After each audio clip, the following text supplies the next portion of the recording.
Never naman umusad ang Pinas kahit si PRRD pa yung nakaupo. Umusad ba ang tanong ko? Yes, Josa M. The data says umusad ang Pilipinas. We have the best performing tourism arrival during PRRD. Nung panahon ni PRRD, yung kanyang pandemic approach was praised by the World Health Organization. We also have the highest foreign direct investment ever nung panahon ni PRRD. Maraming investor. Meron rin tayong unprecedented number of infrastructure development nung panahon ni PRRD. We were able to quell criminality dito sa Pilipinas. Kaya nga yung Human Development Index natin nag-increase nung panahon ni PRRD. Okay, at ang main driver nun is peace and security. There were also a significant increase on Human Development Index nung panahon ni PRRD. This is also measured through the approval and satisfaction rating of the people when PRRD stepped down. PRRD is the most approved, most highest rated na presidente nung bumaba siya ng Pilipinas. So yes, umusad ang Pilipinas, Josa Ems. Wala, ganun pa din ang sweldo namin. Josa, tanga ka, okay? Nung panahon ni PRRD, tinanggal niya ang taxes ng mga sumusweldo ng 25,000 a month. Kung hindi mo yan naramdaman, tanga ka. Nagbago yung sweldo mo. Kung sumusweldo ka ng 25,000 pesos a month, wala ka ng income tax, zero rated ka na, tanga. Kung hindi mo yan naramdaman, kasi nga, tanga ka. Isipin mo rin kasi, hindi mo nararamdaman, hindi yun namin fault mo yun kasi nga, tanga ka. Ayun, hello Josa M. Umusad ang Pilipinas. The data says, umusad ang Pilipinas. So, hindi mo alam yung data? Hindi ka ba familiar sa mga data? Sagot, Josa M. Yan ang problema eh. Tatanong-tanong kayo pag nakaakyat kayo dito, di kayo makapagsalita mga putang ina ninyo. Hindi ko na-feel. Eh, ikaw yun. Di mo na-feel. Baka criminal ka kasi. Eh, hindi porket hindi mo na-feel, hindi ibig sabihin wala. Kaya nga sinasabi sa inyo, huwag kayong tanga. Tumingin kayo sa paligid ninyo. Hindi ka pupuntahan ni PRRD para iparamdam sa'yo ang epekto ng pagpapaganda ng Pilipinas. Kailangan mo maging aware. Tingnan mo yung mga adik sa paligid ninyo na wala ba? Diba? Ang tanong mo, umusad ba ang Pilipinas? Yes, umusad ang Pilipinas. Di mo naramdaman? Bakit tanga ka? Panahon ni PRRD, mga Arabo nagsasabi UAE, OFW sabihin na the best president ng Pinas eh. Tumaas ang bilihin, per kilo na lang ng bigas, 50 na. Huwag kayong bibili ng burger kay Josa Ems, nakakahina ng pangkukote. Correct. Nakukuha nila pension. Kung pension yan, bakla, bakit mo ina-expect na magbabago? Kung pension yan, Josa Ems, bakit mo ina-expect na magbabago? Eh, Diyos ko po, kaya pala tatanga-tanga ka eh. Nag-e-expect ka sa mga bagay na hindi magbabago yung pension nyo. Pension na yun eh, yun na yun. May kwentadas talaga yung pension ninyo. So yung pension nyo, magbabago yan according to sa kwentadas ng pension nyo. Diyos ko po naman, eh kaya pala feeling mo walang nagbabago kasi nakapeg ka dun sa pension ninyo. Eh ba't magbabago yung pension mo? 'Di ba? Nag-increase ang pension ng SSS 1,000 sa panahon ni PRRD. Talaga ba? Oo, talaga. Tatanga-tanga ka. Tatanga-tanga ka. Ayun, nag-increase ang pension ng SSS 1,000 sa panahon ni PRRD. Well, ang pagbabago nga kasi ng pension, dapat nakalagay yan doon sa may kwentadas ang pension. May kwentadas ang pension. So, yung pension mo, kung according yan doon sa kwentadas ng pension mo, yun na yun. Yun na yung pension mo na yun. Fix na yung pension noon base sa contribution mo, sabi ni Mrs. Ann. Correct. So, if there are going to be any changes, in accordance yan doon sa kwentadas ng pension. So, ngayon, parang ano ina-expect mo? Mag-increase lang yung pension mo? Anytime you feel like increasing it? Di naman yun ganon. Pinaakyat ko na yan kanina, hindi naman nagsalita. So, ngayon, yan yung dahilan. Reklamo kayo ng reklamo, okay? Actually, sa totoo lang, yung mga hinihiling nyo na ganyan, mas may possibility pa nga mangyari yan sa isang Duterte leader. Kasi nag-a-accommodate si PRRD ng mga ganyang mga, sentiment eh. Hinahanapan niya ng paraan. Kaya nga nagbigay siya ng 100 million sa PGH monthly. Sa PGH, nag-budget siya ng, I think almost, parang for up until matapos yung term niya, ilang bilyon yung iniligay niya sa PGH para sa mga tao hindi makabayad doon ng mga medical bills. That's 100 million monthly. Ngayon nahirapan ng PGH, balita. Correct. So ngayon, ay hindi ko naramdaman, ganyan, ikaw lang po yun. Kasi nga, wala kang alam. Hindi ka aware. Yan yung problema eh. You try to argue based on the things that you do not know. You don't argue about things that you do not know. You argue about the things that you already know. Again, okay? Mag-ingat kayo na masabihan na tatanga-tanga. Hindi porket hindi nyo alam, hindi ibig sabihin wala. So kaya dapat, kung pupunta kayo at makikipag-argumento kayo, alamin nyo muna. Bakit pa binili ni PRRD ang Diyos? Bakit mo isinasabuhay ang pagiging tanga araw-araw? Ang minumura ni PRRD ay ang Diyos ng mga ganid. Ang mga Diyos ng mga tangang kagaya mo. Sino bang Diyos mo? Bakit inaraw-araw mo pagiging tanga? Sinabi ko din yan doon sa isang kakamping kanina, tapos hindi na siya nag-reply. Diba? Ang minumura ni PRRD, yung Diyos mong tanga ka. Kasi araw-araw mong sinasabuhay ang maging tanga, proud ka pa. Tangina, sinong Diyos mo? Kung ganyan kayo katanga, kanino kayo nagdadasal? Si Father Villanueva kaya, sino ang Diyos? Yes, that is the question. Mahilig kasi yan sila sa sugar-coated words, sanay na binibaby, kaya kapag nakarinig ng mura, iyak agad. Correct, yan mga gustong pinapaiyak. Yung nare-real talk, pagkatas pag na-real talk, galit na galit, tapos lahat ng ad hom yung ibabalik sa'yo. Boba, parang, mamingi po ako ng link sa signature campaign. Nandito po kasi ako sa Japan. Sabi ni Ma'am Judith 0806. Ma'am, i-type nyo lang po sa Google, taykami-naman.org. Okay? Tay Kami Naman, meron na po tayong official website. So, punta lang po kayo doon, taykami-naman.org. Nandun na po lahat ng mga kailangan nyong i-download. So, itong mga tao na to na nagsasabi na you're giving people false hope, ganyan-ganyan, eme, yung mga ganyan, ay kayo ang pumipigil dun sa mga tao na makipaglaban. Yun lang naman yung purpose ninyo. Wala naman talaga kayong pakialam na alamin kung para saan yung signature campaign eh. Kasi kung may pakialam kayo sa signature campaign, babasahin nyo yung letter namin at maiintindihan nyo kung para saan siya. 'Di ba? Kaso, hindi nyo ginawa. Punta kayo agad dito, false hope, kinemi. Paano naging false hope ang desisyon ng Supreme Court? Kailangan talaga mag-decide ng Supreme Court regardless. Lumalaban, ina-encourage mo lang na maging panatiko ang mga politiko, sila ng mga politiko. Talaga ba? Talaga ba ay show meet? Di labanan mo ako, 'di ba? Tingnan natin kung sino magtatagumpay sa ating dalawa. Who can convince people to continue the fight? Ang gusto mo, defeatist mindset. Ay, wag na tayong lumaban. False hope. Ganyan. Diyos ko, ang gusto mo kasi manatili ang status quo. Ang gusto mo ipaglaban kung sino yung leader ngayon na sila pa rin ang maging leader in perpetuity. 'Di ba? Sabi ni Josa Ems, matulog ka na lang. Josa Ems, you take your own advice. Kanina ka pa nandito eh. You take your own advice. Tulog ka na. Hindi, ang ayoko, mga gaya ninyong panatiko lang, hindi mo alam ang politics namin, ay show meet. Wala mang alam, nakadebate na kita eh, tanga ka lang eh. Pinapasahod lang natin yung mga yan. Sino ba nagsabi na Gino-Diyos sila? Wala kang alam, ay show meet. You do not even understand our politics, so shut up. Non-stop ang fight for Tatay Digong. Correct. Politician lang yan, pinapatrabaho lang dapat, hindi ginadyakitan yung karton. Sabi ni I show meet. Oh, di wag mong gawin. Kung ginagawa ng iba, anong pakialam mo? Di kung ikaw ayaw mong gawin, di wag mong gawin. Malaki ang props niyan, Te Joey. Oo, kasi si I show meet mukhang siya yung tao na hindi nakaranas ng pagkalinga. Kaya wala siyang pake. Pagiging fanatico yan no, it's not being fanatic.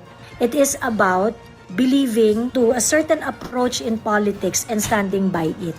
Assign dyan sa page mo si I show meet. Oh, hayaan niyo siya. Hayaan niyo si I show meet. Baka kailangan kumita.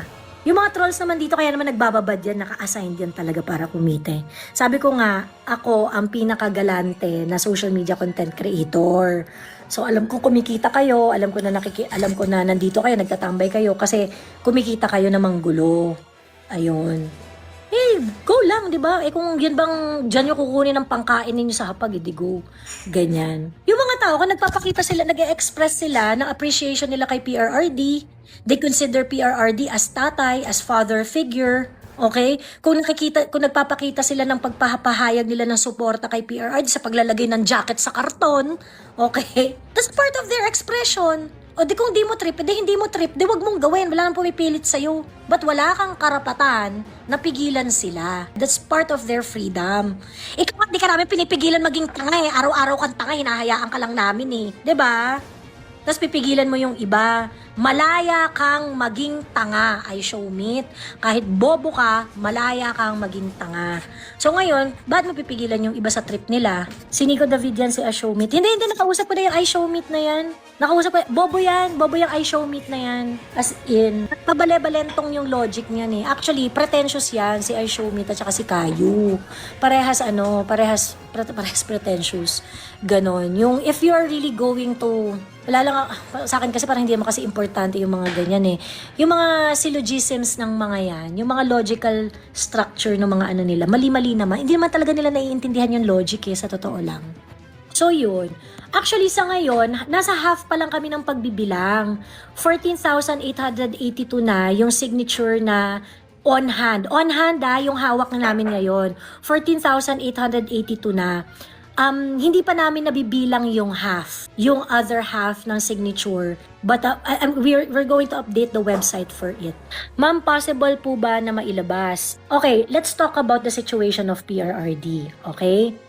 Since noong na-deny yung interim release ni PRRD, it is a clear message that the ICC will not render any decision na favorable kay PRRD. Ibig sabihin, sa ICC, wala tayong pag-asa dyan. Hindi pa kakawala ng ICC yan. Klaro ba? Ang ICC is compromised. The mere fact na hindi nila inapprove ang interim release ni PRRD, ibig sabihin, they will never make any decision na paborable kay PRRD. So anong sinasabi ko dito? Talo na tayo sa ICC. Hindi tayo mananalo dyan. Lahat ng gagawin ng ICC, detrimental kay PRRD. Bakit? Ngayon, si PRRD ay wala pang formal charge. Hindi pa na-confirm kung ano yung reason kung bakit nila dineprive ng kalayaan si PRRD sa Dahig. Mga bakla kayo ng taon, kung sa Pilipinas yan nangyari, hindi mo po pwedeng i-detain ang isang tao ng more than 3 days nang wala pang formal charge. Pero ang ICC, anong ginawa nila? Magsasampung buwan na si PRRD doon, nakakulong si PRRD. Hanggang ngayon, walang formal charge. What does that say? Ibig sabihin, compromise na ang ICC. Ibig sabihin, someone is paying ICC to do this bullshit. Okay? Since PRRD was detained in the ICC, inaway ng US ang ICC. Kinulong in absentia ang mga judges ng ICC ng Russia. Nag-withdraw ang Venezuela. Nag-withdraw ang Hungary. Nag-withdraw ang Burkina Faso, Niger, and Mali. Ang dami ng mga bansa na hindi naniniwala sa ICC. And they are just going to do whatever it is that their funders tell them to do. Kung sino ang nagpa-fund dyan sa ICC, ay gagawa ng mga desisyon na pabor dun sa mga nagbayad. So yan ang sitwasyon natin. The ICC will not let go of PRRD. Ikukulong nila si PRRD hanggat kaya nila. But remember, we have a working judiciary here in the Philippines. Ang unang step para mapalaya si PRRD ay i-establish kung ano ang legal status ng pangingidnap kay PRRD. Okay? Supreme Court ang magde-declare niyan. Merong 3 habeas corpus cases na naka-file sa Supreme Court. Ang habeas corpus cases ay ang pagkakaso, ito ay special remedy. Okay? Special to na aksyon ng kahit sinong Pilipino na kung saan pwede kang pumunta sa Supreme Court at magtanong, nawawala po si ganito, ano po ang legal justification bakit na-deprive ang kanyang kalayaan. So, the Supreme Court has to make a decision, oy, sino ba nagpadala dyan kay Digong sa ICC?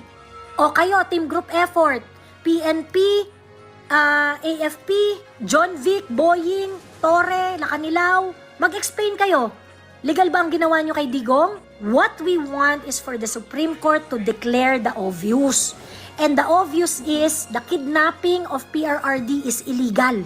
If the kidnapping of PRRD is declared illegal, the Supreme Court has to issue an order na kung sino ang kumidnap kay PRRD mula sa Pilipinas papuntang Hague, kayo rin ang magbalik yan. Kaya nga habeas corpus, you are summoning the body.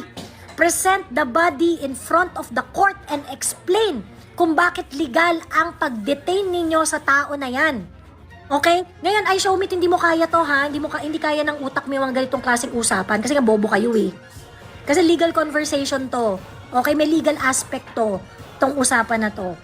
So ngayon, pag inutusan ng Supreme Court yung mga taong nangidnap kay PRRD, kayo ang nangidnap kay PRRD, kayo ang magbalik sa kanya dito sa Pilipinas. So ngayon, susundin ba yan ni Bongbong Marcos? Hindi natin alam. Probably hindi. Pag sinunod ni Bongbong Marcos, di well and good, tagumpay tayo. Pag hindi sinunod yan ni Bongbong Marcos, okay, pag hindi yan sinunod ni Bongbong Marcos, edi hindi niya sinunod. Or hindi, very likely hindi niya susundin. Okay? Very likely hindi niya susundin. But if the Supreme Court is going to decide na mali ang ginawa nitong government na to, it is going to to be a source of different actions. Okay? It is going to be a source of different actions. Like, ba't ginawa yan ng Ba't ginawa yan ng Bongbong administration na kinidnap si PRRD? Walang justification. 'Di ba? Ibig sabihin, BBM is doing something illegal. It may cause an action sa part ng legislature. It may cause an action to different groups organizing themselves. Di natin alam. Okay, pero sabihin na natin na hindi susundin ni Bongbong Marcos. Pag hindi yan sinunod ni Bongbong Marcos, how many years does Bongbong Marcos administration have left? 2 years. Sa 2028, magiging presidente si Inday Sara. If we have a Supreme Court decision telling the executive to do everything that they can to bring the body of PRRD back to the Philippines, Inday Sara would have the legal foundation to act on the request of the Supreme Court, of the order of the Supreme Court. Okay? Ganito lang yan. Naalala nyo yung writ of kalikasan ng Manila Bay? Yung desisyon ng writ of kalikasan ng Manila Bay, na pag lumabas yon noong panahon na-file yon noong panahon ni GMA, if I remember it correctly. Lumabas yung desisyon panahon ni Pinoy. Ngayon, nung panahon ni Pinoy, kaya taon-taon, after lumabas yung desisyon na yan, merong 50 million na allocation for rehabilitation of Manila Bay. Nagkaroon yan ng desisyon. So, 50 million, lagi, nasa national budget natin na meron kang 50 million para i-rehabilitate ang Manila Bay. Nung panahon ni Pinoy, sabi ng Supreme Court, tangina, ano na nangyari doon sa binabudget nyo dyan? Bakit hindi nare-revive ang Manila Bay? Bakit hindi umaayos yung sitwasyon sa Manila Bay? Sabi ng Supreme Court. So ngayon, nag-issue ulit ang Supreme Court ng panahon ni Pinoy na mag-update na kayo dyan. Anong nangyari dyan sa Manila Bay, sa rehabilitation ng ng Manila Bay, ganyan-ganyan. Nung panahon ni PRRD, yan ang pinanghawakan ni PRRD. May desisyon ang Supreme Court sa rehabilitation ng Manila Bay, and so he created a task force specifically to carry out the order of the Supreme Court. Ganun yun. So na-rehab ang Manila Bay. Si PRRD ba ang nagsimula dyan dun sa kaso na yan? No, it's GMA. Nagdesisyon ng Supreme Court. At ang Supreme Court, pag nagdesisyon, kahit sinong presidente yan, kailangan sundin yan. Kung sakaling, assuming that PRRD is still alive by 2028, and Inday Sara is the president in 2028, Inday Sara is going to have the legal foundation to get his father from the ICC and bring PRRD back home. Ganon yan. Yan ang legal math niyan. Of course, hindi natin alam yung mga mangyayari in between. Hindi natin alam. Baka mamaya, magka-revolusyon, merong mga taong magrebelde. Hindi natin alam, Kasi biruin mo, pag nag-desisyon ng Supreme Court, tapos ayaw sundin ng Bongbong administration, maraming mag-frustrate dyan. At kaya nyo nga kami pinipigilan. Dahil yung mga nag-utos sa inyo na pigilan ang signature campaign na ito, alam nila itong legal math na ito.